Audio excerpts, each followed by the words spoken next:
Bien, on va commencer par un premier TD sur M7. Donc, les exercices à chercher, c'était le 2, le 3, le 4, le 6, mais celui-ci, il aura été fait dans la question de cours, donc vous pouvez avoir ici un lien qui devrait apparaître avec la correction correspondante, et le 8. Alors, l'exercice 4, pareil, sera effectué par Louis qui s'est proposé pour faire une petite vidéo. Donc là, normalement aussi, vous devriez avoir le petit lien qui apparaît. Et moi, je vais simplement vous faire le 2, le 3 et le 8. Donc le premier exercice qui n'est vraiment pas le plus simple à faire, qui est de se poser la question que si on a un caillou en orbite autour d'un astéroïde, quel va être l'ordre de grandeur de la période orbitale de ce caillou autour du rocher. Alors, on va voir un petit peu comment aborder ce TD. Donc, premier TD sur M7, et on commence par l'exercice 2. Donc, l'idée est que vous avez votre astéroïde, et autour de l'astéroïde, on va avoir une orbite circulaire d'un caillou de masse petit m. Et là, on a une masse grande M. On va bientôt, bien sûr, supposer que l'astéroïde est quand même à symétrie sphérique, même si là, j'ai dessiné un patatoïde, et que cette symétrie sphérique va vous permettre quand même de considérer que c'est comme une masse ponctuelle. Alors, le cours vous donne directement que la vitesse de circularisation s'écrit racine de Gm sur R, avec R, le rayon de l'orbite. Bon. Alors le problème, c'est qu'on n'a aucune idée, mais aucune idée, ni du rayon effectif de l'orbite, ni de la masse de votre fameux caillou. Donc on va faire des hypothèses simplificatrices. Donc on va dire que l'astéroïde va être de forme sphérique, de rayon grand R, et cette forme sphérique nous permet d'obtenir l'expression de la masse. Ça va être simplement la masse volumique de votre caillou fois le volume. Et je vous rappelle que le volume d'une sphère, c'est 4 tiers de pi r cube. Donc on a une certaine expression. Alors, on n'est pas beaucoup plus avancé puisqu'on ne connaît pas le rayon du caillou. En revanche, on peut se poser la question de quelle va être la masse volumique. Un caillou dans l'espace, ça reste un caillou. Et la masse volumique des cailloux à la surface de la Terre, vous savez que c'est plus dense que l'eau. Donc c'est supérieur à 1 kg par litre. Et c'est-à-dire 1000 kg par mètre cube, puisque 1 litre c'est 1 millième de mètre cube, donc on a 1 tonne par mètre cube, donc cette masse-là va être supérieure à ça. Ça doit être inférieur à la masse volumique du mercure, par exemple, qui est parmi les objets qui sont les plus denses, et qui est de l'ordre de 14 10 puissance 3 kg par mètre cube. Et si on fait une petite recherche pour les pierres à la surface de la Terre, on va dire c'est de l'ordre de 3 à 5 1000 kg par mètre cube. Donc on a une estimation quand même, une idée de la valeur de cette masse volumique. Bon, donc on a une estimation de la vitesse, et là on peut se dire, mais en fait, notre caillou est en orbite proche de son système, de son astéroïde. Ça veut dire que le rayon de son orbite, qui vaut petit r, ça va être le rayon de l'astéroïde, plus une certaine hauteur, avec h qui est très inférieur à grand R. On peut essayer de voir un petit peu comment s'exprime la vitesse de rotation. Et votre vitesse de rotation, cette fois-ci, ça va être du racine de Gm sur R. Donc ça, c'est la même chose qu'avant.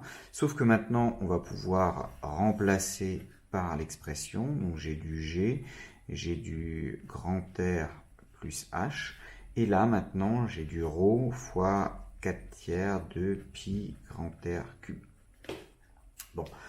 Si je m'intéresse à la période, c'est la distance parcourue divisée par la vitesse à laquelle on la parcourt, si on la parcourt de manière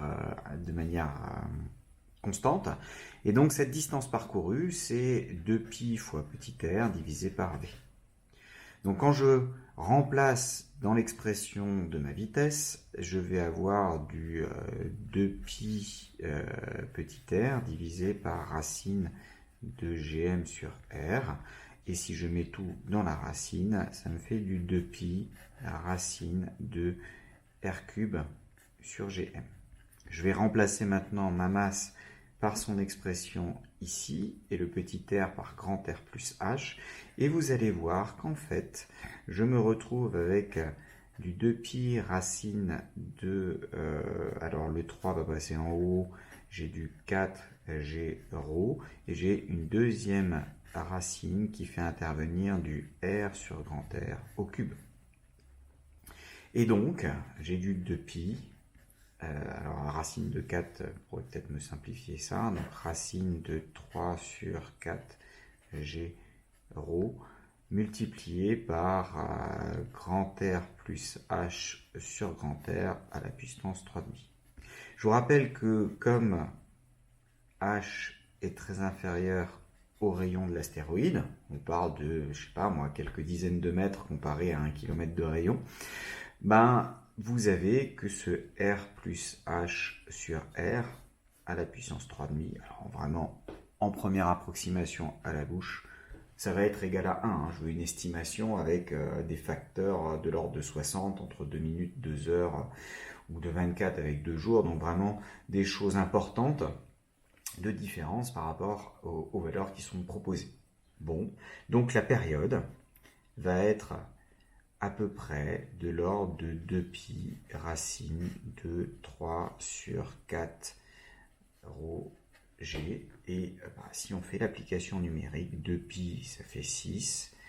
Racine de 3 sur 4 fois 5 10 puissance 3 fois 7 10 moins 11. Donc j'ai ma racine qui continue comme ça. Alors, comment est-ce qu'on va simplifier ça? 7, 4 fois 5, ça fait 20. 20 fois 7, ça fait 140. Donc j'ai du 6 racine de 3 sur 140, 10 puissance, donc 11 moins 3, ça fait moins 8. 3 sur 140, ça fait à peu près 3 sur 150, donc il y a une histoire de 2 qui va apparaître là-dedans. Là j'ai une multiplication, donc ça fait du 10 moins 6, je vais finir ici le calcul. Je me retrouve avec du 6 fois racine de 2, 10 puissance 6. Racine de 10 puissance 6, ça fait du 10 puissance 3, donc du 6 fois racine de 2, 10 puissance 3, donc ça c'est du 1,4 fois 2 ça fait 3, donc ça fait à peu près du 9 10 puissance 3. J'ai mon unité en unité du système international, c'est en secondes, il y a 3600 secondes dans une heure, donc la réponse c'est de l'ordre de 2 heures. Alors on peut changer plus ou moins cette valeur en ajustant la valeur du rho et puis en faisant des approximations peut-être moins risquées avec les valeurs. Là j'ai fait tous les calculs de tête, il faudrait faire l'application numérique, mais l'ordre de grandeur en tout cas c'est vraiment de l'ordre de l'heure ici, plutôt que de l'ordre de la minute ou du jour, donc quelle que soit l'astéroïde que l'on choisit. Bon, donc ça nous fait notre premier exercice. On attaque l'exercice 3, et donc dans l'exercice 3, alors là l'énoncé est très graphique, on vous dit voilà, j'ai ce tracé là, donc ce tracé, et c'est une ellipse. Alors c'est une vraie ellipse, c'est-à-dire que j'ai demandé à mon logiciel de dessin de tracer effectivement une ellipse, donc l'erreur n'est pas dans la manière de dessiner une ellipse. J'ai tracé aussi un cercle, ici, je place la Terre à cet endroit-là et je me dis, eh bien, si mon point P était en trajectoire circulaire autour de la Terre, je change sa vitesse, j'obtiens une ellipse. Ça, c'est Kepler, forcément, je vais avoir une ellipse. Mais là, en l'état, le dessin est forcément faux. La question, c'est quelle est l'erreur qui a été faite et pourquoi ça ne peut pas marcher. Alors, on exerce une poussée qui est parallèle au mouvement, ça veut dire qu'à cet endroit-là, j'exerce par exemple une vitesse qui va être a priori plus importante puisque je finis par m'éloigner de mon système. La question c'est pourquoi dans ce schéma-là, je ne peux pas obtenir ça. La réponse est relativement simple. On sait que dans une ellipse dont la Terre occupe l'un des foyers, il y a un point pour lequel la distance est minimale et un point pour lequel la distance est maximale. À savoir le périgée et l'apogée. Alors G, c'est de Gaïa, la Terre.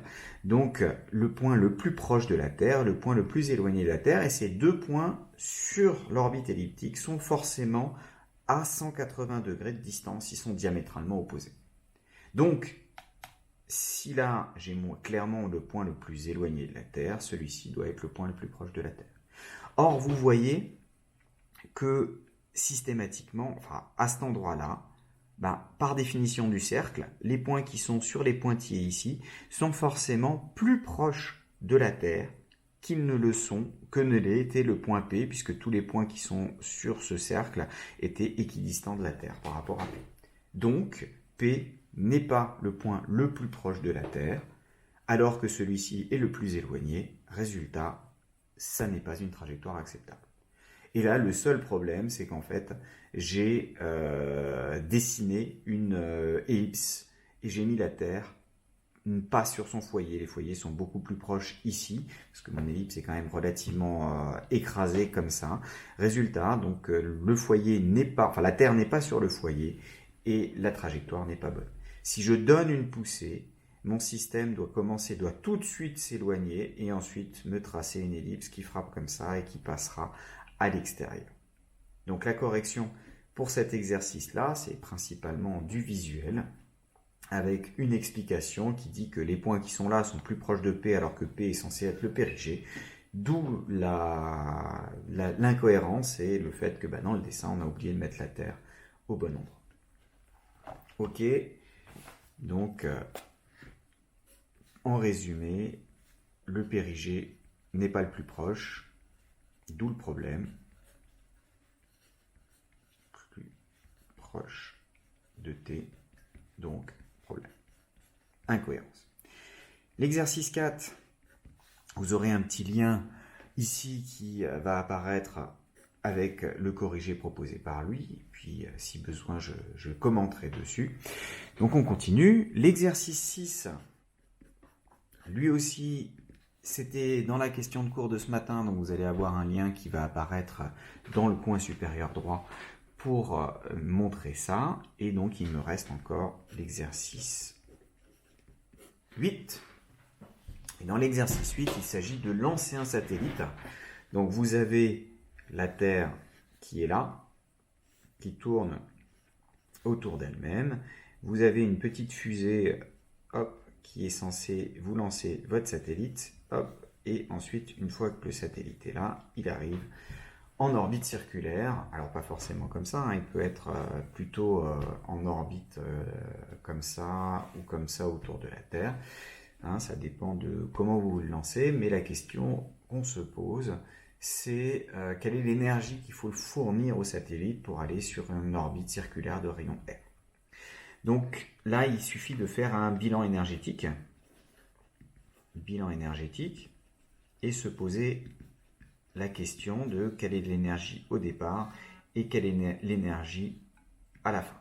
Donc à la fin, vous êtes sur une orbite circulaire et là, le cours vous permet de tout de suite savoir que l'énergie mécanique doit valoir moins Gmm sur 2R. C'est la somme de l'énergie cinétique et de l'énergie potentielle, sachant que l'énergie potentielle, on la connaît, et puis que la vitesse doit être la vitesse de circularisation, on la connaît aussi. Donc ça, c'est l'énergie mécanique finale qui est donnée par cette expression. Alors, au début, vous avez que on est à une distance rayon de la Terre du centre de la Terre. Donc, il existe une énergie potentielle gravitationnelle qui vaut moins GMM sur RT. Donc là, c'est l'énergie potentielle gravitationnelle. La question à se poser, c'est y a-t-il une énergie cinétique? Eh bien, la réponse est oui, il y a une énergie cinétique. Elle s'écrit de 1,5 de mv carré. Alors, on pourrait se dire, il y a toujours, cette expression marche toujours, mais on peut très bien prendre la vitesse nulle. Est-ce que la vitesse est nulle? La fusée, avant de décoller, n'a pas une vitesse nulle. En fait, il faut se dire dans quel référentiel on se place. Et dans le référentiel, le meilleur référentiel galiléen pour déterminer des orbites autour de la Terre, c'est le référentiel géocentrique. Si on regarde sur quelques jours, lui n'est pas galiléen quand on est sur une échelle qui n'est pas courte devant 1 an. Donc sur quelques jours, il n'y a pas de problème. Il est bien mieux galiléen que le référentiel terrestre, puisque le référentiel terrestre est non galiléen sur un jour. Lui, il est galiléen sur quelques jours. Et c'est donc dans ce référentiel-là qu'on va essayer de déterminer l'énergie cinétique. Et dans ce référentiel-là, votre Terre tourne. La Terre tourne avec une vitesse angulaire oméga t. Et donc, quand vous êtes à une certaine latitude, alors la latitude, ça correspond à cet angle-là. Quand vous êtes à une certaine latitude, vous avez une rotation circulaire uniforme de rayons RT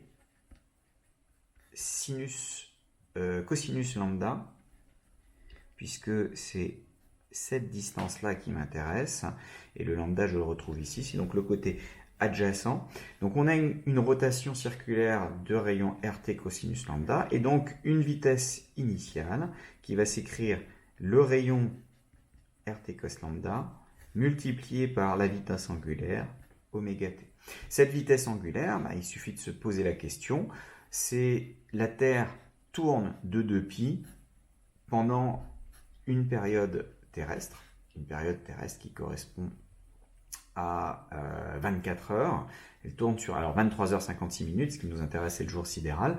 Donc elle tourne sur elle-même en 23h56 minutes, ce qui nous permet d'estimer ou de calculer ce oméga t. Résultat, j'ai une énergie cinétique, et vous voyez que cette énergie cinétique est d'autant plus grande au départ que cosinus lambda est grand, donc on est proche de l'équateur. Ça explique pourquoi est-ce que toutes les bases spatiales sont en règle générale proches de l'équateur. Pour la France, c'est à Kourou, en Guyane, donc très proche de l'équateur. Les États-Unis sont placés à Cap Canaveral, qui est l'extrême sud de la Floride, pour être le plus proche possible de l'équateur. Il n'y a que les Russes qui sont relativement hauts, puisque c'est à 45 voire même 50 degrés la station Baïkonour, la base Baïkonour, et résultat, les Russes ont développé les fusées parmi les plus puissantes du monde, parce qu'ils avaient besoin de fournir plus d'énergie. Alors on va le voir tout de suite, puisque l'énergie mécanique initiale s'écrit du coup 1/2 de m, la vitesse initiale au carré, donc RT carré, cosinus carré lambda, oméga t carré, moins GMM sur RT. Et la variation d'énergie mécanique, c'est-à-dire l'énergie mécanique à fournir, ça va être l'énergie mécanique finale moins l'énergie mécanique initiale. Ça s'écrit, s'il fallait partir du centre, ce serait GMM sur 2R. Non, s'il fallait partir de l'infini, ce serait GMM sur 2R. Donc, en venant de l'infini, ça c'est l'énergie qu'on va obtenir en allant sur cette orbite.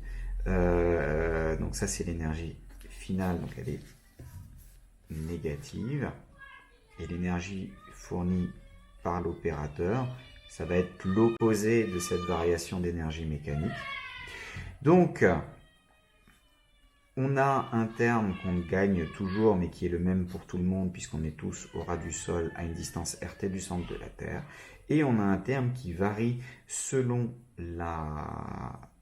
l'emplacement où vous êtes, c'est-à-dire avec ce cosinus carré lambda, et puis il y a encore un oméga t carré qui arrive. Donc ce terme-là, plus vous êtes proche de l'équateur, plus il est grand et plus on participe. Alors bien sûr, quand on est proche de l'équateur, on va faire tourner dans le même sens, parce que si on s'amuse à aller dans l'autre sens, on perd tout l'intérêt de cette vitesse initiale qui est donnée par notre Terre directement.